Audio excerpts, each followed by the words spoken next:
All right, this is Infosec Decoded number 34, Be Prepared. And we're starting with Alan, who has got stuff about TrickBot. Yes, the U.S. Government has managed to arrest one of the developers of TrickBot, Alla Vita, aka Anna Vita, aka Max, has been arrested by the U.S. government in Miami, and she's been charged with a slew of counts, all stemming from her very active participation in programming the TrickBot malware tool, which incidentally has been very successful. It's one of the most successful strains of malware, has been around for several years now. Started out as mostly a banking Trojan. More recently, has gotten into the loader space. Presumably, they've done very well for themselves. And Alavita was living her best life in Suriname, and now is probably going to be spending the rest of her life in an American prison if she's convicted. Incidentally, she also doesn't necessarily follow the profile of what you would expect of a malware gang member. She's 55 years old. So, yeah, interesting personality. I'm sure it's got quite an interesting life story. Yeah, well, she'll have some interesting people to talk to about it. Oh, yeah. Yeah. Crime doesn't pay, kids. Anyway. All right, and I've got this one. I'm pretty interested. There's a big article on modern ransomware from Trend Micro, which is very interesting, going into great detail about how their tools, tactics, and procedures have been evolving, analyzing this one group whose name I'm not finding quickly. But anyway, the interesting point is they've shown that in the last year or so, the ransomware gangs have switched from attacking small companies and medium companies to attacking gigantic enterprises with income revenue in the billions of dollars, and they are getting payouts in the tens and hundreds of millions of dollars. So now they have moved from attacking known vulnerabilities to purchasing 0 days to deliver ransomware, which is like kind of the nuclear option. Something I hadn't thought of, but it is now so valuable that they are now considered APTs with 0-day attackers. And anyway, one thing I thought was kind of funny, which you gave me the title for the podcast, is the title of this article is Modern Ransomware's Double Extortion Tactics and How to Protect Enterprises Against Them. And I read this article and then I said, hey, I didn't notice anything about how to protect, because I'm always trying to read how to protect because I don't know what to tell people to do. And in the last paragraph, they explain how to protect, which is corporations and network guardians have to stay ahead of the curve and be prepared. So that's how you protect, be prepared, which is about all I ever hear from anybody. So anyway, it is an incredible problem growing like crazy to where every newscast everywhere has some cybersecurity person on there talking about ransomware and pretty much saying, well, change your password, turn on a firewall, put on the patches. Nothing, really impressive in the way of defense that I ever hear. Anyway. Sounds like we should change our theme to the Be Prepared song from Lion King. Yeah, I know. Yeah. Be prepared. Anyway, so Liz has got the Colonial pipeline hackers. Yes. So this is pretty interesting, and it seems like a much more productive tactic than trying to attempt prosecution of faceless hackers on the internet who may or may not be thousands of miles away. The Justice Department got back almost half of the ransomware, the money from the Colonial pipeline ransom attack. And so that was pretty cool. Yeah, the part that I thought is funny is, why didn't they get it all back? Well, they did get it all back. What happened is they got it all back and the price of Bitcoin fell by 50% in the intervening time period. Yeah, So quite a bit, yeah. So they paid like 67 Bitcoins and they got like almost 50 or 60 Bitcoins back, but by then it was only worth half as much. So they're publishing a dollar amount as half as much. Right, and that's a good point to mention. Yeah, because they did in fact deny the criminals most of the money. Yeah, they were able to get a they were able to get approval signed off by a federal judge to seize the Bitcoin wallet. So they did. And I remember they haven't announced exactly how they seized the Bitcoin wallet, but someone said, I deduced it from open source intelligence, and he showed how to drive 10 miles from the FBI field office in San Francisco to Coinbase in San Francisco. And they say, here's how they seized the money. Because that's what people assume. They moved it from wallet to wallet until they probably put it into a wallet controlled by Coinbase. And the FBI went to Coinbase and said, cough up the private key. And Coinbase did. That is probably what happened, but nope, it's not public knowledge yet. Well, yeah, and I'd be interested to know that, because it's, you think about the way that bank robbers get caught a lot of the time, because they've put either a tracking device or a die pack that explodes inside the bag of money. And so it's, in those scenarios, it's easy for them to get caught, because it's easy to track them. So it makes you wonder if there's a digital equivalent of this as well, because it seems to me like they must have tracked the transactions from the time that the company paid the ransomware to be able to recover that wallet. Oh, they did put that in the affidavit. They used a blockchain explorer to watch it move through the Bitcoin system until it moved to an account under their control, and then they just grabbed it.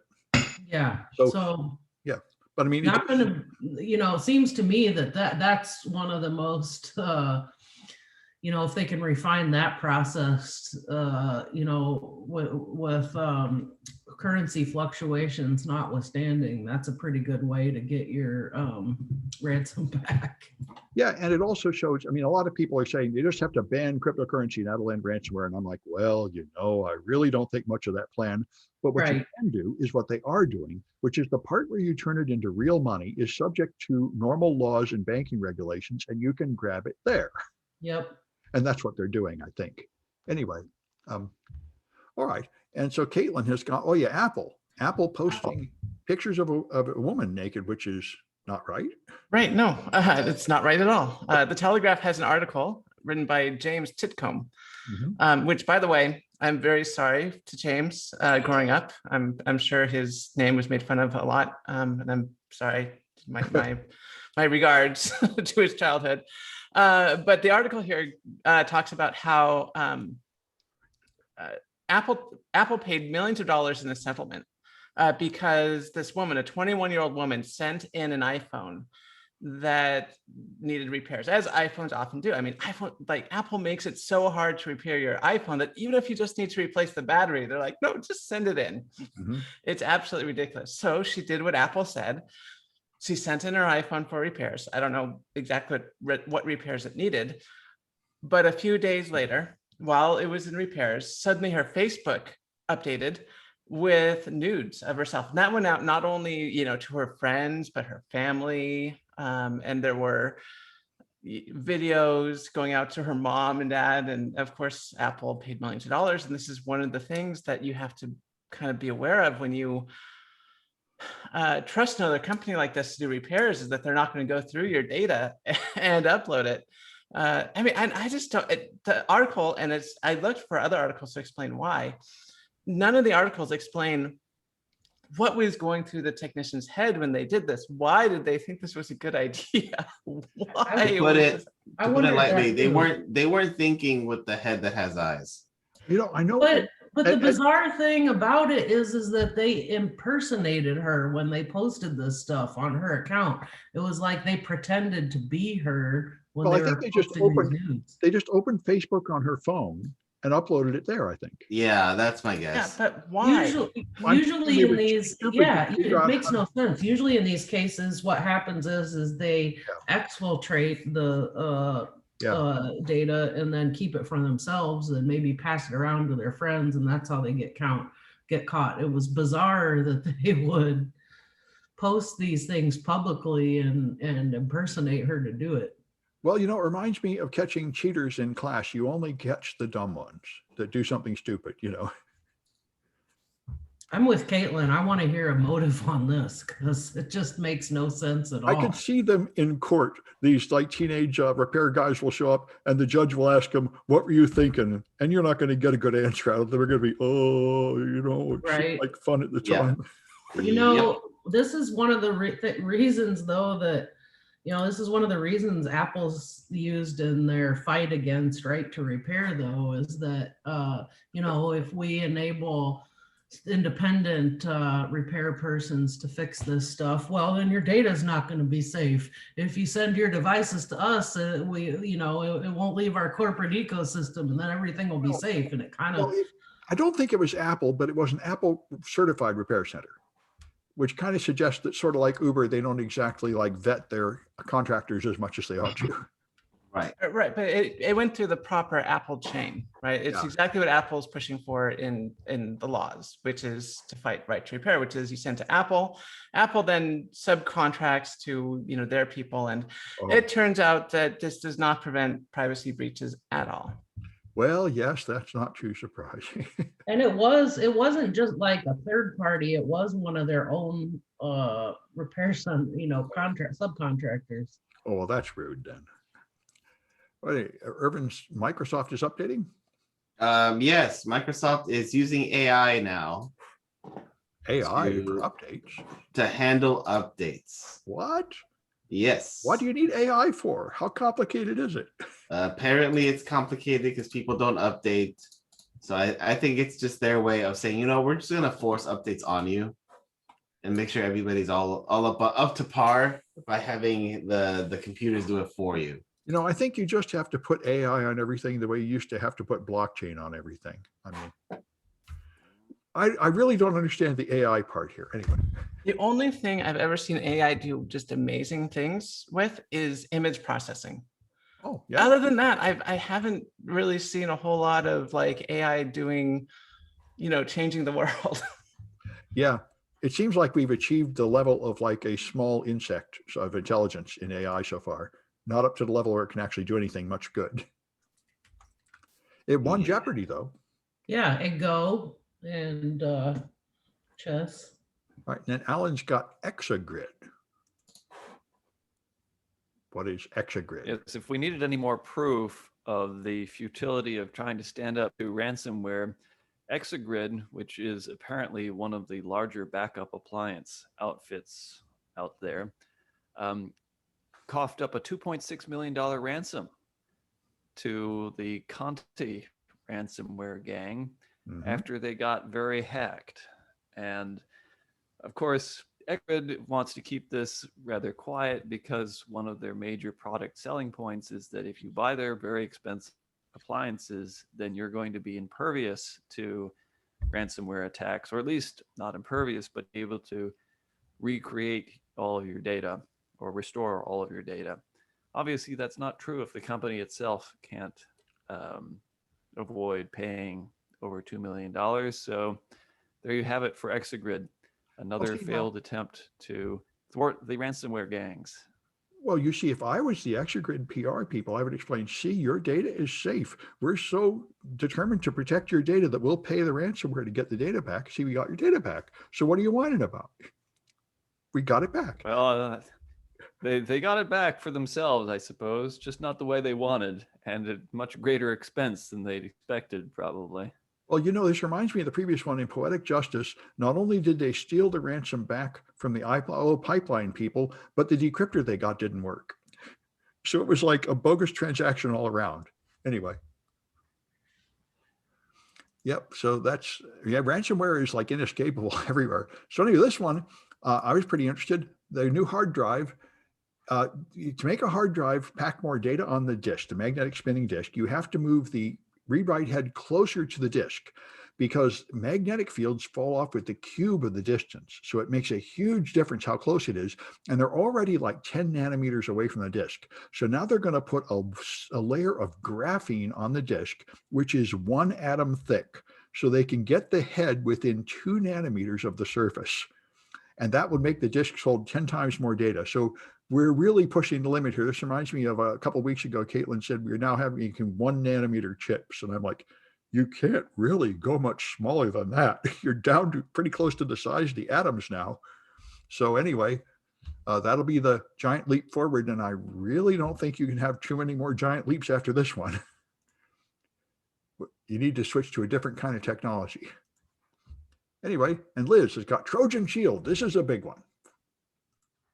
Yeah, this is pretty interesting. So again, in the vein of shut it down or take it over is a lot more effective than shut it down. So though in this sense, I guess there was a little bit of both. So we had a story about this a couple weeks back about police in the UK doing this, where they essentially owned and encrypted chat messaging service that was used by criminals, mostly for drug deals and stuff like that. A little bit of weapons trade and things. Well, they did it here too. So there was a company in the US called Anam, and it was essentially being used in the same way. It was an encrypted communications app that was mostly being used by criminals. It was interesting because it was also used by organized crime to collect people's data and collect apps and stuff like that. So then then the FBI got a hold of it. They essentially arrested the CEO, and once they arrested the guy, essentially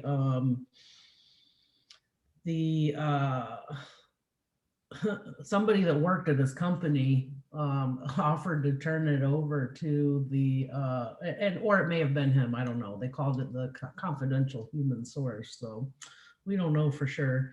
Offered to turn it over to the FBI, and they said, yeah, good, we'll take it. And so then the FBI kept it and then just kept running it for a few years after that. So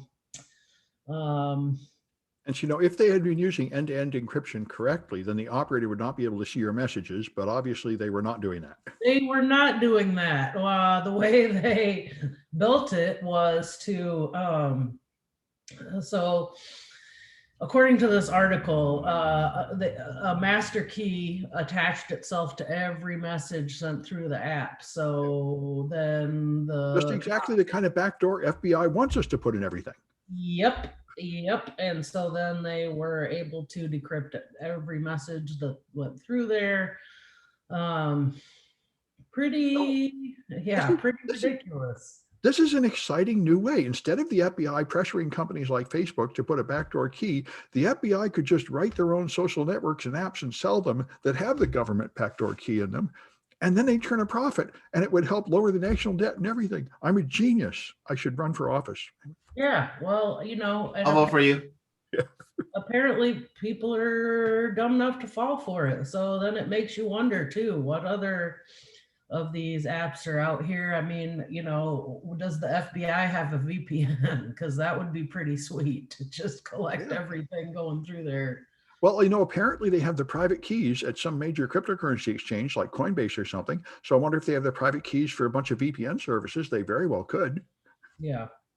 So pretty interesting. Yeah.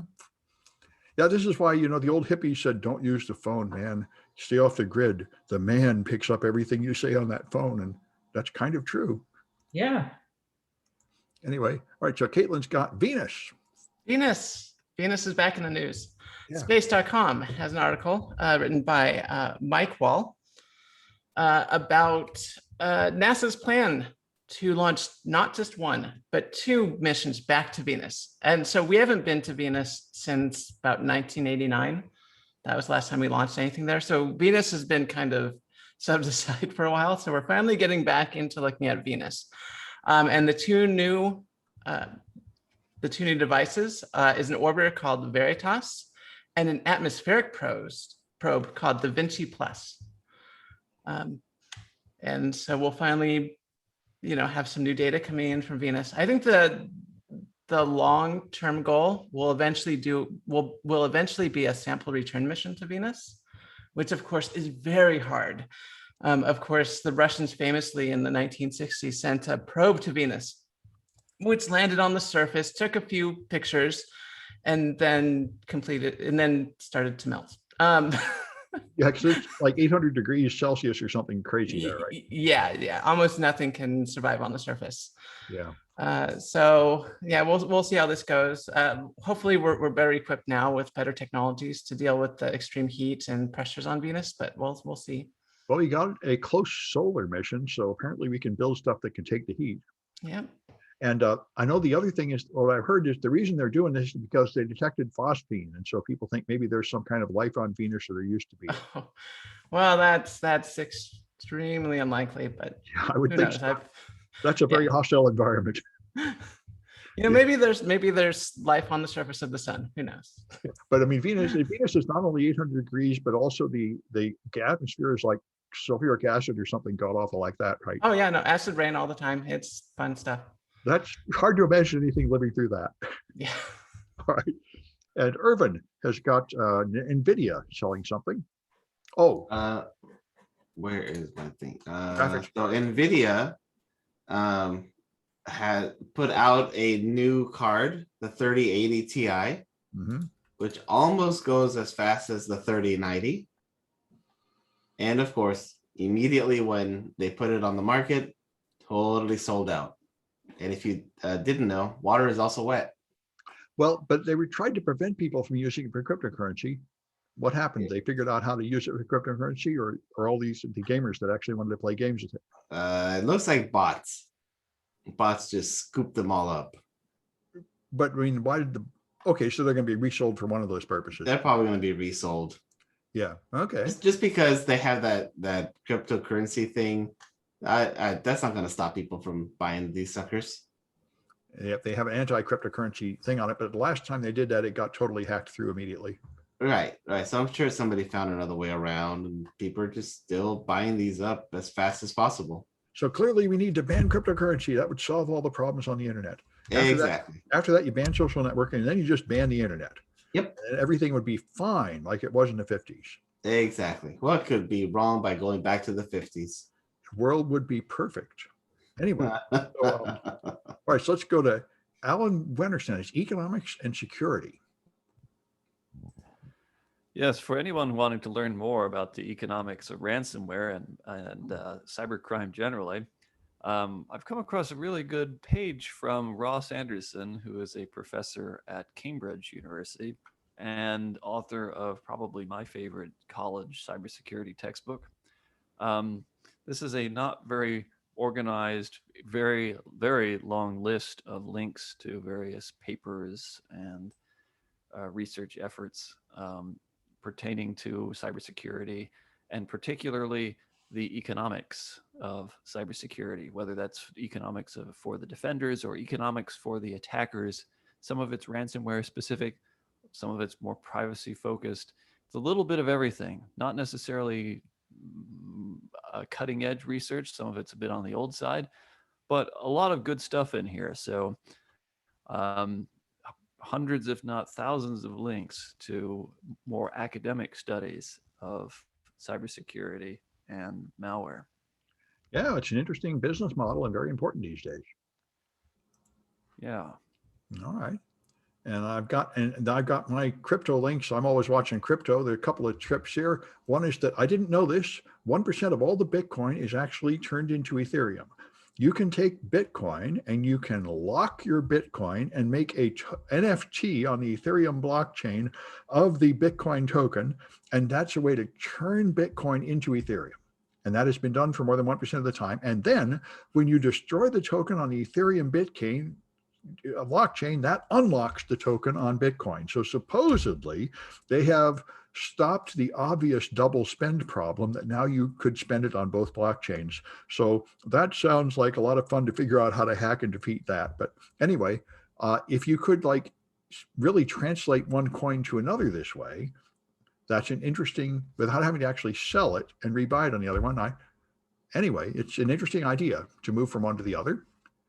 And This guy, Motley Fool, one of these like stock tip sites. So those are always pretty shady. So I'm always pretty careful about him. But this guy says, I like him because first thing he says is, don't buy cryptocurrency. What are you, stupid? Then he says, well, if you really want to, let's talk about which one is the best. And he's interested in his choices of the best. And his choice of the best one is Stellar. And the second one is Ethereum. And Stellar, I wrote some projects with Stellar. Stellar is pretty interesting. Stellar is written to actually provide all the features you would need at a bank, like know your customer, anti-money laundering, how to have an audit trail.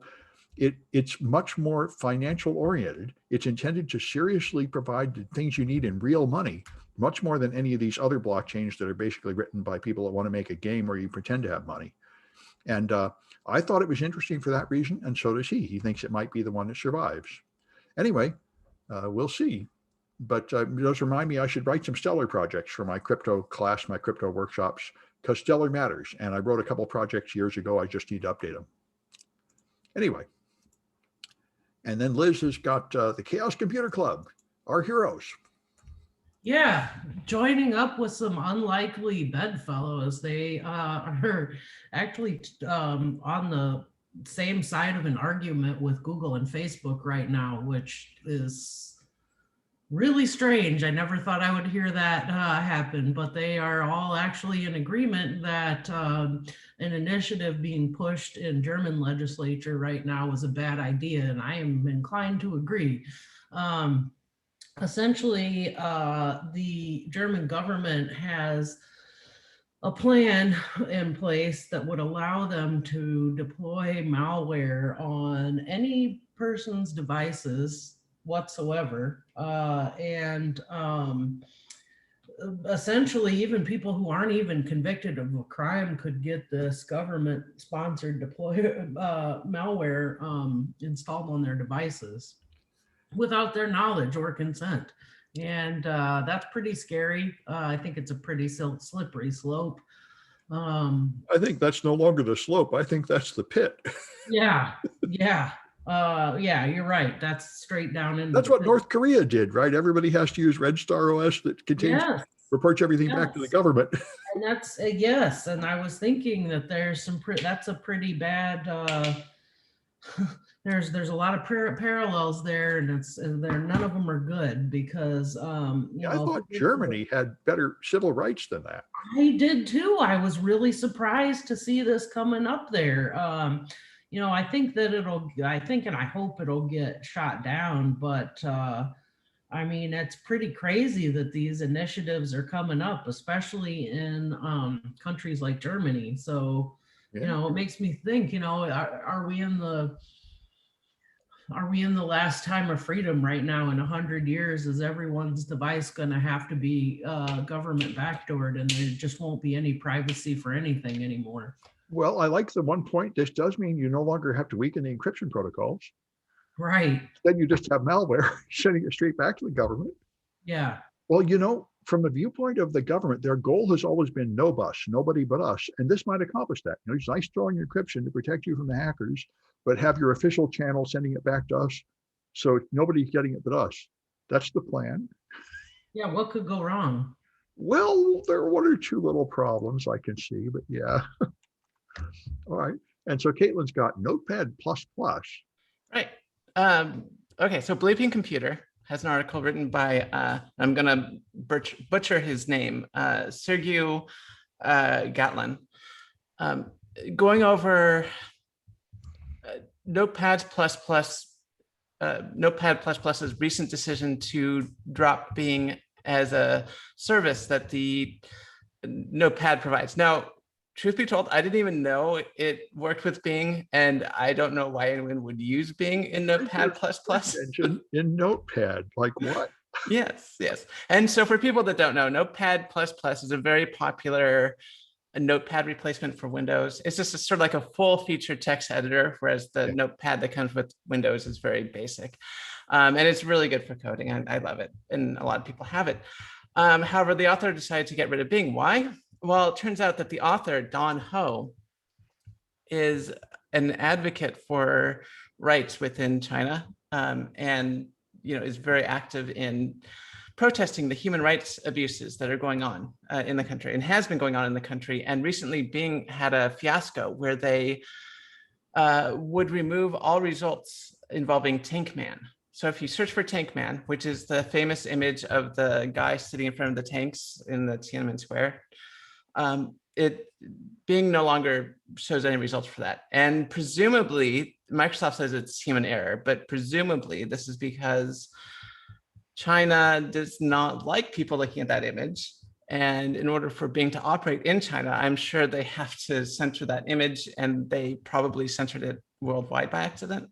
Yep. Which also shows how the Great Firewall sort of extends beyond China. Like, it's not just China that gets hit with the censorship stuff. Like, once you have one country doing massive censorship, that censorship creeps out in small ways that are hard to detect. Well, I see it in sports figures and movies. Everybody has to be careful not to offend China because they can only get their money by having the sports and the movies go to China. So yeah.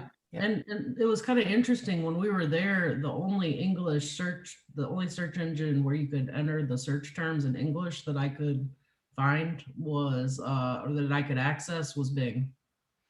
Yeah. Microsoft is very compliant with government regulations. I imagine if you send anything to a Microsoft service, they're totally handing it to the FBI. If Microsoft opens a cryptocurrency exchange, which is not beyond the realms of possibility, I wouldn't send illegal stuff there.